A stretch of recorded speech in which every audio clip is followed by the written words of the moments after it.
Hey there, rulers, DeMeulle73 here, bringing you a showdown between a Rebirth Nyarly list from Tyler Tompkins versus my K1 Abdul control shell. Let's go ahead and jump right in. Ruler School is brought to you by Odyssey Games, where you can go to pre-order upcoming Force of Will sets, ccgprime.com for singles and supplies, cardodoko.com for those rulers in the international market looking for product, the Ruler School Circuit Series now offering our 2024 Quarter 1 circuit kits, and our guest lecturer members, Fight Ramen. Class is in session. So here we are getting set up a pretty interesting showdown here between a blue-black K1 Abdul control shell versus Tyler Tompkins, who is playing Order Nyarly, specifically the Swifty Nyarly. No Crimson Wolves in this build. It is designed around the Rebirth of Flaming Disaster card that we've seen to make a bunch of tokens. So kind of a pretty traditionalist take on Nyarly, but it'll be curious to see how it kind of can deal with the value engine that is generated by trials.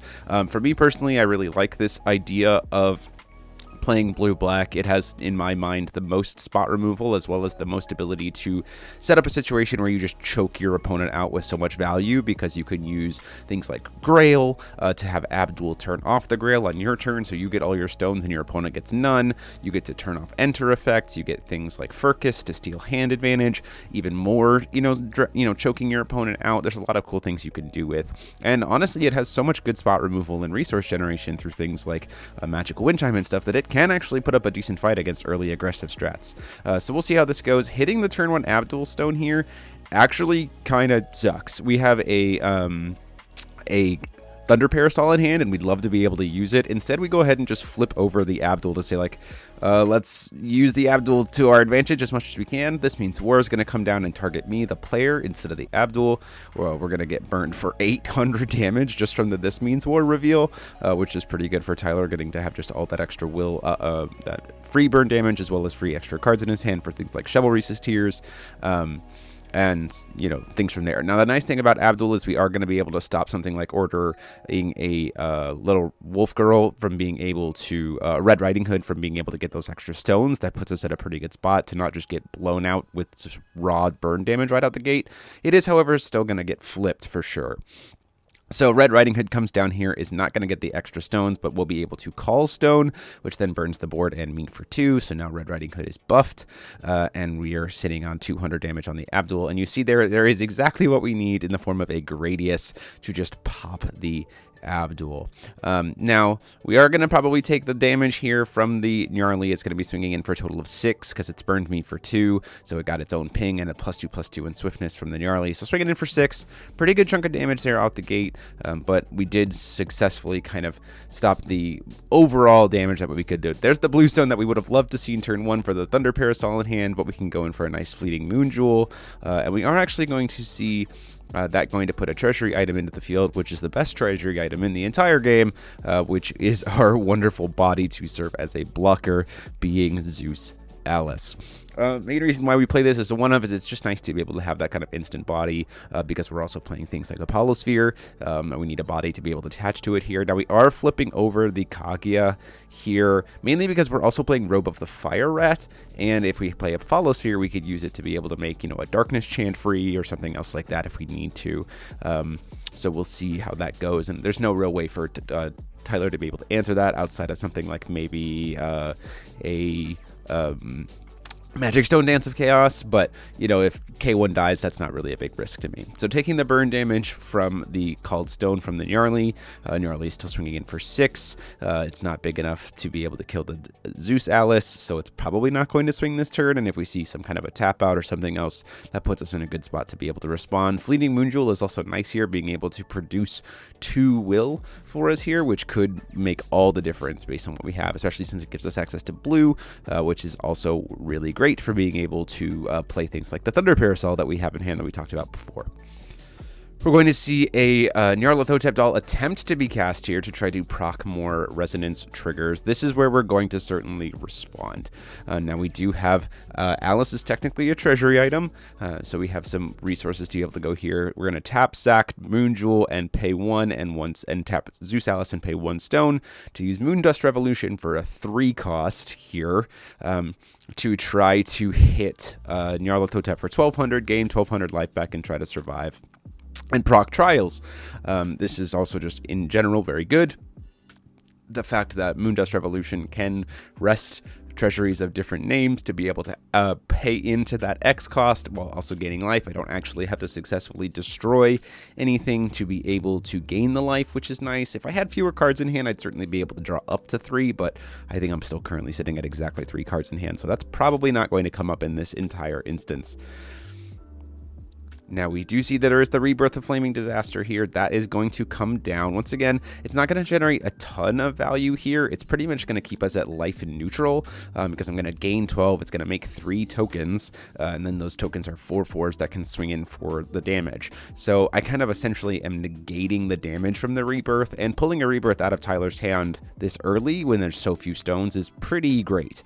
So the 3 tokens are going to come down here and going to swing in for 12. They also, if they do swing, become a free target for me to swing in with Zeus Alice next turn to proc trials, which is pretty helpful for me. So going in for the 12 takes me down to 22, and then it says pass, and so we go into my turn. Calling stone with the Abdul for some reason. I definitely should just call stone with the Kaguya. She's not doing anything. We catch on to that later.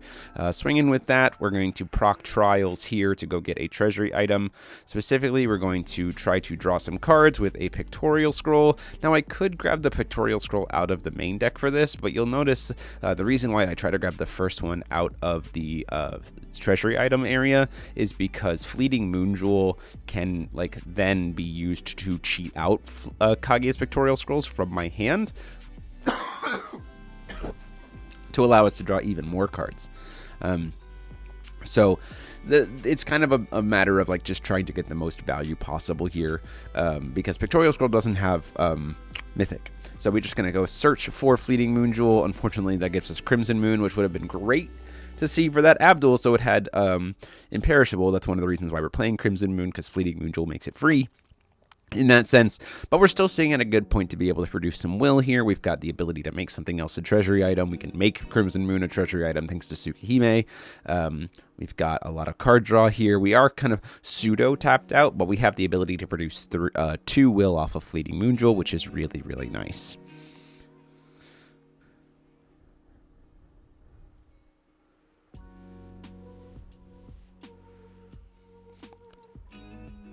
So down comes the Nyarly Red Riding Hood here. Before that gets to resolve, we're going to go ahead and banish to produce the will off of Moonjewel and use that for attack order to pop the Nyarly. We just want to try to generate as much value as possible here. This is probably going to honestly get us either another pictorial scroll, because we have the floating extra will that only cost us the void will off of attack order, and if we use it for another pictorial scroll from the deck, that could draw us into a Thunder Parasol, that could draw us into another Moondust Revolution. There's a lot of things that could draw us into here to kind of keep the value engine going, which is one of the reasons why my build of Kaguya is playing multiple scrolls. It just generates so much value. Kill a thing, draw 3 cards is pretty good. It can draw you into Mikey's, which can then duplicate your pictorial scrolls or duplicate your wind chimes. You just can get a lot of value off of it very, very quickly.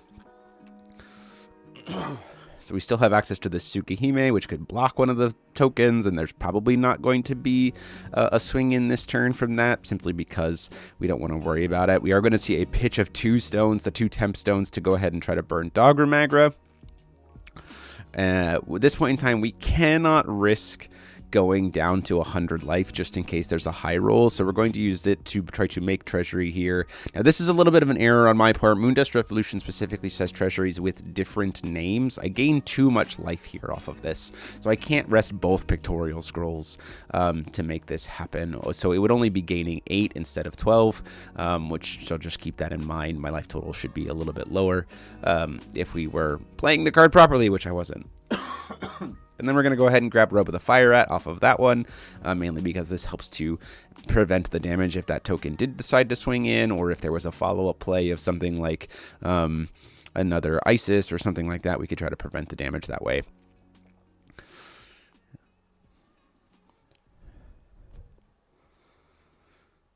So not a ton of stuff here. We did kind of use Robe of the Fire Rat proactively. This is also an error on my part. I pay 100 and then use the blue stone. I should use the Abdul stone. I think I just tapped the stones wrong here to play double black for Furcus. We see a quick cast in of the Isis in response, and then we see Magic Stone, Dance of Chaos, another Red Riding Hood, and a Chivalry's Tears.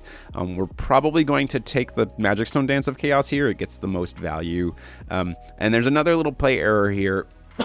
In the fact that because Tyler is fully tapped out, we can go search for this Shemhaza, which is probably just more for deck thinning at this point, and we have a Thunder Parasol in hand. This is where the play error is. That Isis is not going to generate any good value during this turn unless he has to sacrifice his own stones, and so I 100% should just be using that Thunder Parasol now to kill the Isis.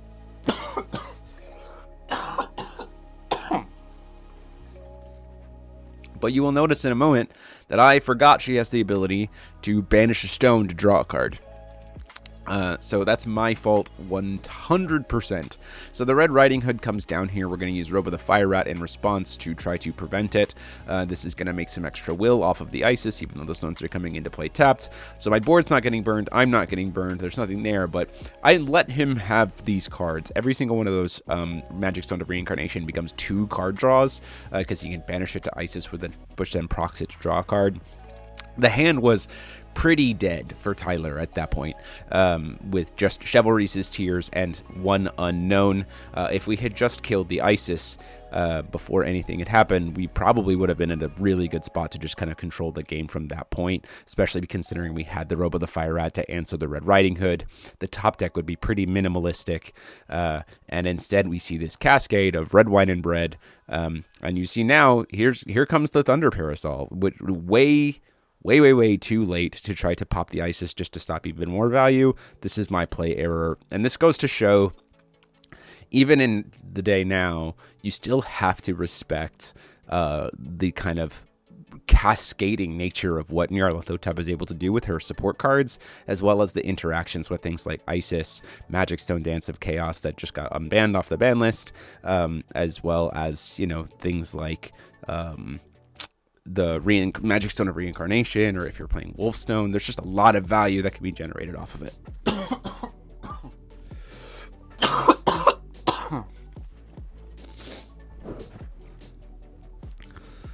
So we see a second Red Riding Hood come down here, which I can't prevent the damage from. But it doesn't really matter. The fact that there's a red wine and bread already in field means that everything's getting pumped a little bit. And at this point in time, there's been so much card draw that it's very, very unlikely that I'm going to get anything off of this, especially if we see that Rebirth of Flaming Disaster come down, which at this point in time, we've probably drawn into one. There it is, using the extra will. Going to go ahead and kill the Nyarlathotep, so it doesn't matter that I prevented the damage.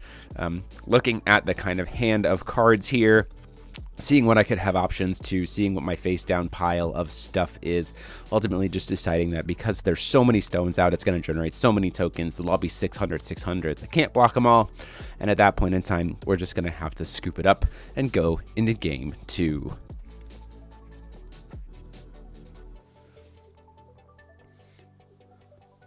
So barring that little misplay there, definitely a world where I remember it from now on. Just pop the Isis on site before it has the ability to draw extra cards. We see a turn 1. Pretty mediocre hand from Tyler there. We see a red wine and bread, which is just trying to cycle stones to hit to those stones of reincarnation just to try to draw into something better. We see a 4C stone here.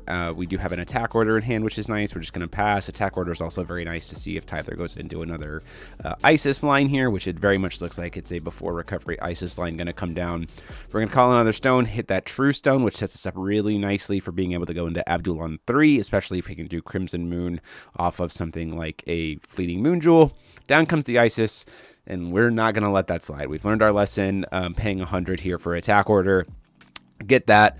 That's going to get us a Fleeting Moon Jewel. And like I said, we try to pull from the main deck first because it's deck thinning, and also then Pictorial Scroll to just kind of draw us 3 cards. So we paid 1 will, killed a thing, put will production on the field, and drew 3 cards. It just kind of shows the immense value that can come from the Seer Trials engine when you're really kind of just playing into that really well.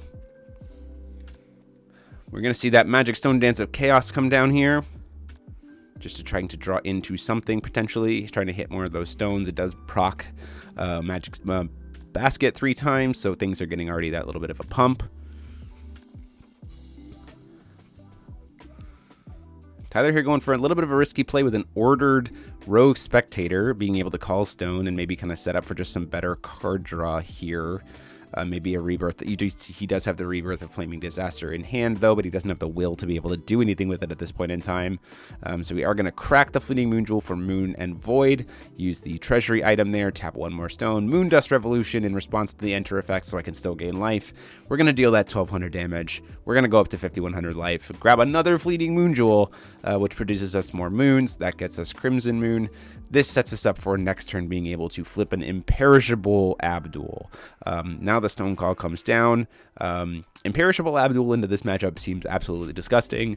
It's already can be a bit of a problem with the addition blanking and the no enter effects for this deck to get kind of rolling, and so we'll see how that goes from there.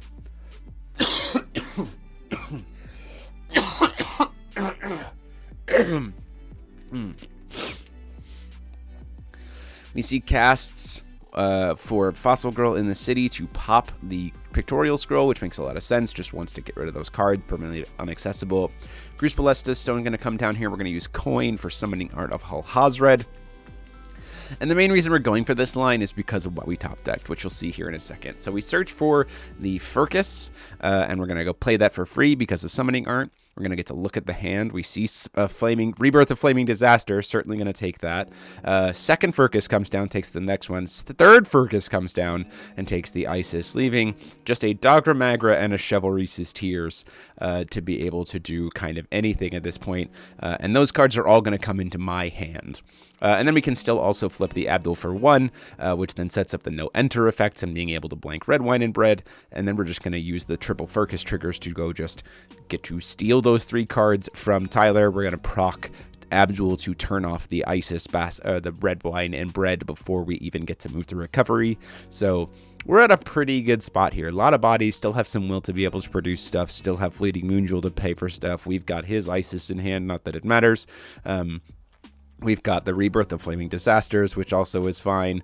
Technically, we could use Rebirth of Flaming Disaster here to try to kill Abdul ourselves and make a token. I don't know why we would do that. But at that point in time, Tyler just goes, no, there's no way I'm coming back from that. I'm just going to continue to scoop it up and we'll go into game 3. So you can see there too, like that's kind of the thing that we sometimes just happen to incidentally do. You kind of just set up these incidental Abdul boards with this deck where it's like Fleeting Moon Jewel gets you Crimson Moon so that you have access to Imperishable Abdul. Pure Heartstone gets you access to the stone Gruus Ballista faster. We don't need to flip Abdul very quickly because we're generating so much value, but you'll kind of incidentally get there in a way that's really, really will efficient and protected without having to play green, which is really, really nice. So like here again, first turn Pure Heartstone sets us up for Gruus Ballista next turn. If we get Fleeting Moon Jewel, that gets us into a Crimson Moon potentially, which then flips us into Abdul, and you can just kind of control the board from there. Now, when the Tyler's deck does have access to being able to pop Abdul with Magic Stone Dance of Chaos, which is something to definitely consider, especially why we would want to have Crimson Moon available if at all possible, so that we have that imperishable easily, but it's just something to kind of keep in mind.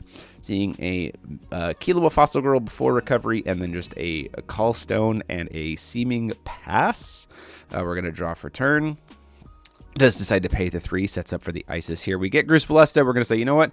We're going to try to Judgment Abdul. We're going to say, let's just kind of put it out there. We have access to both Fleeting Moon Jewel, or we have a couple Moon Dust Revolution and a Thunder Parasol here. We're going to blank the Isis before recovery here. Now, the reason why to do this is we want to save the interactions we have in our hand. You see, we have 3 spot removal pieces. We're trying to save them to see if we actually need to kill the Isis this turn, or if we need to save that interaction for something else. Something like Fleeting Moon Jewel into Crimson Moon, something like he goes to get a stone here off of Red, Wine, and Bread. We catch that he can't do that because of Abdul, whether it be killing a Nyarlathotep, whether it be responding to a Rebirth of Flaming Disaster, whether it be popping a second Isis. Like, we want to save the resources for where we are. He does get to call stone here. We did not blank the red, white, and bread yet, which arguably was probably a mistake. But there actually, it doesn't even have an enter effect for us to be able to respond to. So Tyler gets to hold priority there, which is kind of a little bit of a downside with Abdul.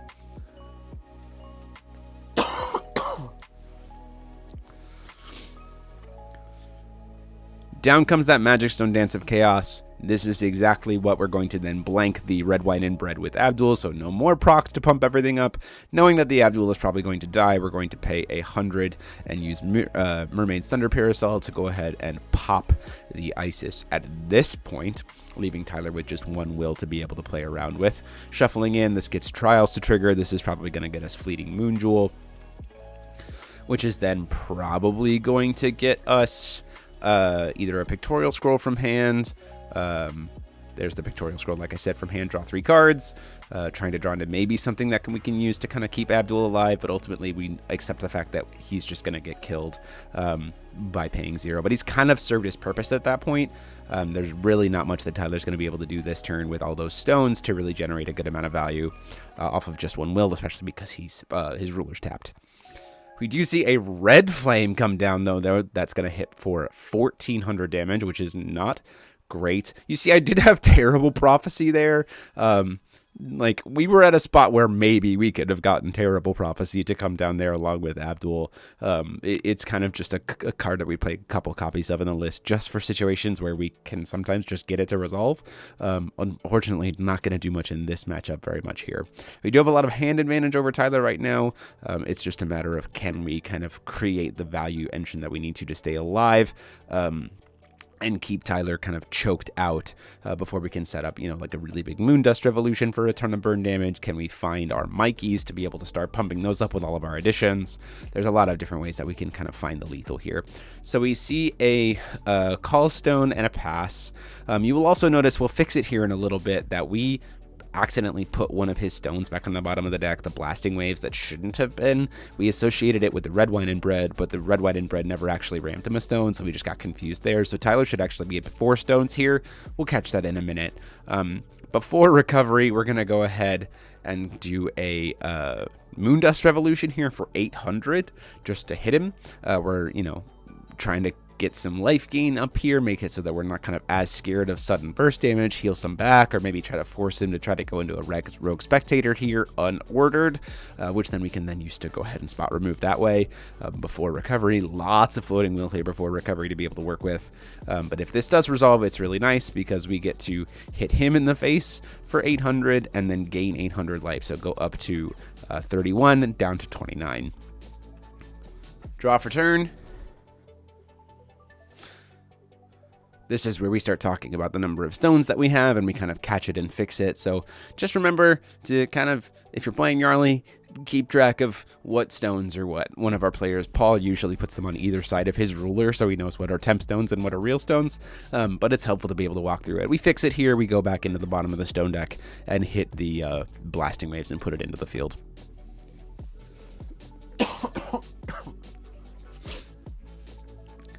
Tyler playing this weird game of if I don't give you, which is a legitimate strategy against K1 for sure, of if you don't put anything on board for them to hit, Trials doesn't actually provide that much value, which is one of the reasons why I like the Abdul package for this deck as kind of a backup, because you can throw down things like, oh, we're being patient. Okay, well, let me throw down an army of Furcuses. Let me throw down a Shemhaza. Let me make it so you don't get to recover stones. Like, there's just something else beyond the Trials package to be able to provide answers. Now, some people are using K1, the alternate to that being Wolves with Little Red. I ultimately kind of like this list better, just because I don't like being so dependent on if I hit Wolf Stones or not, or if there's Graveyard Hate or whatever. It just kind of minimizes the things that I have to watch out for my strategy to even function. We see a hard cast This Means War, burning us for 200 damage, seeing that Red Riding Hood finally coming into the hand.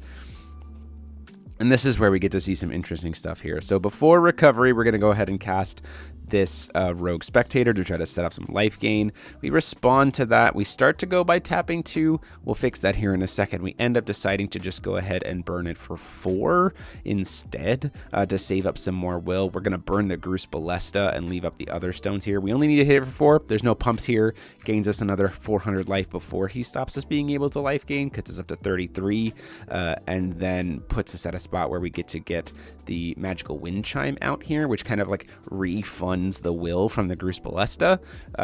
So really, really nice. Kind of kept us will neutral here to be able to play through whatever Tyler might be going down here, because it's very possible that we are just, there's enough stones here that with a red wine and bread, a single Nyarly can just, a single Red Riding Hood, which we know exists, can just end the game because of Rebirth of Flaming Disaster. Rebirth doesn't actually have to successfully destroy the card, it just has to target it. Now here is the problem. We're at 2 red wine and breads. Scratch that, we're at 3 red wine and breads. And those of you who've seen Nyarlathotep before, you know that there's a lot of pain about to come my way. Getting all these extra stones. Now 2 of those red wines have procced twice. 1 of them has procced once. We're going to see an ordered flip of the Red Riding Hood that we saw revealed. There is a Rebirth of Flaming Disaster in hand. There's plenty of will to be able to pay into it. There's a Chivalry's Tears. There's all kinds of value here. A couple Gradiuses, not that that really helps.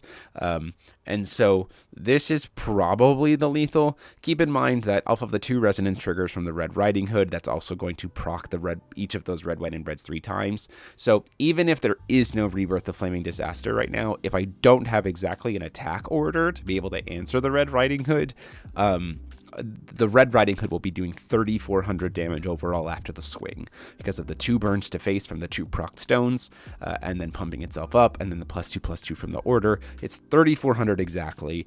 So we're going to use Moon Jewel here to try to go into something to try to keep myself alive, seeing if maybe we can see something to keep it playing. Problem is there's just too many stones here, so Rebirth of Flaming Disaster is practically lethal.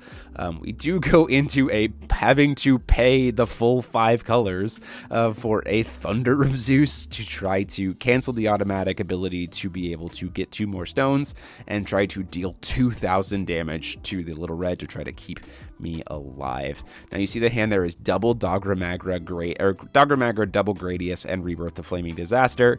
The Rebirth of Flaming Disaster will be what does it here because there's so many stones that are all be so big, and so the Rebirth comes down, we can't answer it, and we scoop it up, and that is the match. So I hope you guys enjoyed it. Again, apologies for the coughs and apologies for the little errors there, but it's a fun match. Deck profiles for both of these will be up later this week, and until next time, this is DMO73 saying class dismissed.